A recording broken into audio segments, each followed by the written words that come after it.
عالمی شہرت یافتہ ادیب ہین کرسٹن اینڈرسن کی مشہور کہانی کا اردو ترجمہ۔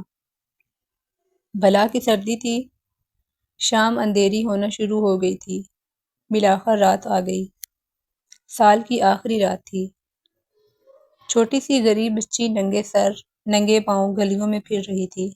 جب وہ گھر سے نکلی تھی، اس کے پاؤں میں اس کے اپنے نہیں بلکہ ماں کی چپل تھی۔ لیکن وہ کس کام کے؟ وہ تو اس کے ننھے ننھے پاؤں سے بہت بڑے تھے۔ صبح جب وہ سڑک پار کرنے لگی تھی تو ایک تیز رفتار گھوڑا گاڑی سے بچنے کی کوشش میں چپل اس کے پاؤں سے اتر گئے۔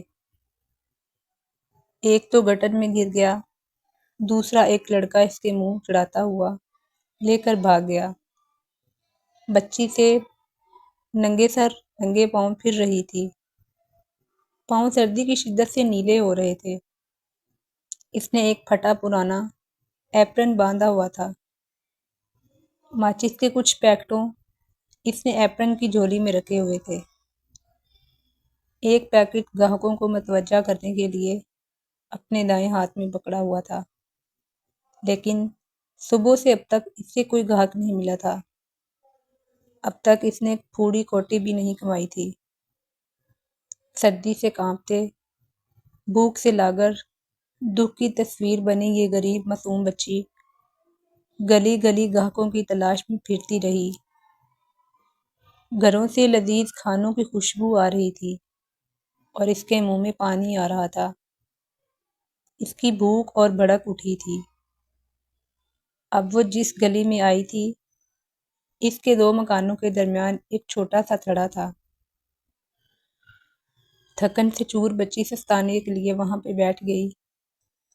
اپنے یخ پاؤں کو اس نے ہاتھوں سے گرمانے کی بہت کوشش کی، پھر اکڑوں بیٹھ کر اپنی فراک سے انہیں کسی حد تک ڈھانپنا شروع کیا، لیکن وہ ویسے ہی ٹھنڈے رہے۔ سردی شدید ہوتی جا رہی تھی، لیکن اس کی ہمت نہیں پڑ رہی تھی کہ وہ گھر واپس جائے۔ کیسے واپس جاتی؟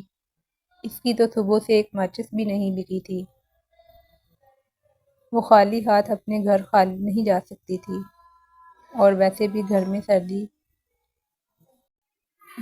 گھر میں سردی کون سی کم تھی۔ ایک کمرے والے گھر کے دروازے پر ٹاٹ کا پردہ پڑا ہوا تھا اور چھت میں ایک بڑا سا سوراخ تھا جس کو بھوسے اور پرانے چھیتروں سے بند کرنے کی بھرپور کوشش کی گئی تھی، لیکن وہاں سے ہر وقت ٹھنڈی ہوا آتی تھی۔ اب اس کے ہاتھ سردی سے بالکل سن ہو چکے تھے۔ سردی کی شدت ہی اتنی زیادہ تھی، وہ سوچ رہی تھی کاش اس وقت کہیں سے تھوڑی سی آگ مل جائے تو اس کے ہاتھ کچھ گرم ہو جائیں، لیکن آگ کیسے ملتی، کہاں سے آئے؟ اس نے لالچ بھری نظروں سے ماچس کی ڈبی کی طرف دیکھا۔ امید کی ہلکی سی کرن نظر آئی۔ سر کے ایک جھٹکے سے اس نے اس خیال کو بھگانے کی بھرپور کوشش کی، مگر خیال بار بار واپس لوٹتا رہا۔ اس نے جھجکتے جھجکتے ایک تیلی نکالی، ڈرتے ڈرتے اسے تھڑے سے فرش سے رگڑا۔ ایک شعلہ نمودار ہوا تو اس نے جلتی تیلی کو اپنے ہاتھوں سے ڈھانپ لیا، شعلے کی تپش کو محسوس کیا۔ شعلے کی چمک عجیب سی تھی۔ اس لمحے بچی کو ایسا لگا کہ وہ ماچس کی شعلہ نہیں بلکہ ایک بہت بڑا آتش دان ہے، جس پر چمکیلے پیتل کے دستے لگے ہوئے ہیں اور سنہری جالی کے پیچھے جلتی آگ اس سجے سجائے کمرے کو تاپ رہی ہے، جہاں وہ ایک دیوان پر موٹا سا گرم اونی گاؤن پہنے بیٹھی ہے۔ اچانک شعلہ لپک کر ایک دم بجھ سا گیا۔ آتش دان، گرم اونی گاؤن، دیوان، سب کچھ اچانک غائب ہو گئے۔ تاریکی پھر سے چھا گئی۔ صرف بجھی ہوئی ماچس کی تیلی اس کے ہاتھ میں باقی رہ گئی تھی۔ اس نے ایک اور تیلی جلائی۔ تھڑے سے جڑی ہوئی دیوار کو شعلے کی روشنی نے چمکیلے موتیوں سے جڑی جھالر میں بدل دیا۔ اس کے پیچھے اسے صاف نظر آیا جیسے ایک خوش و خرم خاندان کے لوگ دسترخوان کے گرد بیٹھے ہیں اور دسترخوان پر کھانے کی پلیٹیں لگی ہوں۔ کٹوروں میں انواع اقسام کے کھانے ہیں۔ ایک بڑا برتن گرم گرم سوپ سے بھرا ہوا ہے اور جس سے بھاپ نکل رہی ہے۔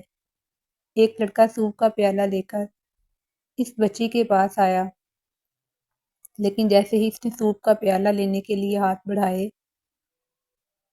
ماچس کی تیلی بجھ گئی اور پھر سے اندھیرا چھا گیا۔ اب اس کے سامنے صرف ٹھنڈی پتھریلی دیوار تھی۔ بچی نے آنکھیں اوپر اٹھا کر آسمان کی طرف دیکھا۔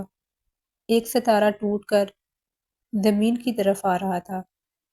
بچی کی دادی واحد شخص تھی جن سے اس کو پیار ملا تھا۔ وہ اسے کہانیاں سنایا کرتی تھی۔ دادی نے ایک کہانی سناتے ہوئے اسے بتایا تھا کہ جب آسمان سے چمکتا ہوا تارا ٹوٹ کر نیچے آ کے گرتا ہے تو زمین سے کوئی روح آسمان کی طرف پرواز کر جاتی ہے۔ معلوم نہیں یہ تارا کس کی موت کا پیغام لے کر میری طرف بڑھ رہا ہے۔ کوئی نہ کوئی ضرور مرنے والا ہے، خدا جانے کون۔ بچی نے ماچس کی ایک اور تیلی جلائی، پھر سے روشنی ہوئی۔ اب اسے روشنی میں صاف نظر آیا کہ سر پر روشنی کا تاج پہنے اس کی دادی اس کے سامنے کھڑی اسے پیار سے دیکھ رہی ہے۔ دادی، پیاری دادی، مجھے بہت سردی لگ رہی ہے۔ میں بہت بھوکی ہوں، مجھے اپنے ساتھ لے چلیں دادی۔ مجھے معلوم ہے کہ جیسے ہی یہ ماچس بجھے گی آپ بھی چلی جائیں گی۔ جیسے وہ گرم آتش دان غائب ہو گیا، جیسے سوپ کا پیالہ، آپ بھی ایسے ہی چلی جائیں گی۔ لیکن آپ نہ جانا، میں اب اندھیرے نہیں ہونے دوں گی، میں آپ کو نہیں جانے دوں گی۔ اس سے پہلے کہ وہ تیلی بجھ جاتی، اس نے ایک اور تیلی جلائی، پھر دوسری جلائی، پھر اس نے پوری ماچسوں کی پنڈل کو تیلی دکھا دی۔ ماچس کی تمام تیلیاں دم جلیں، ایک بہت بڑا شعلہ اٹھا، رات دن کی طرح روشن ہو گئی۔ دادی نے ہاتھ بڑھائے، بچی کو گود میں لیا تو وہ خوشی سے نہال ہو گئی۔ اسے لگا وہ ستاروں کی طرف جا رہی ہے، لیکن دو پرانے مکانوں کے درمیان بنے تھڑے پر دیوار سے لگی ایک چھوٹی سی بچی، جس کے رخسار لال اور ہونٹوں پر مسکراہٹ تھی، سردی کی تاب نہ لا کر مر گئی۔ اس کا بے جان جسم سردی سے جم کر اکڑ چکا تھا۔ وہ ایسے ہی بیٹھی تھی جیسے رات کو بیٹھی تھی، ایک طرف جلی ماچسوں کا وہ ڈھیر اور دوسری طرف جھولی میں کچھ ماچسوں کی ڈبیاں تھیں، جیسے کہہ رہی ہو کہ کوئی تو مجھ سے ماچس خرید لے۔ صبح کی چہل پہل شروع ہو چکی ہے۔ مرد، عورتیں، بچے تھڑے کے آس پاس جمع ہیں۔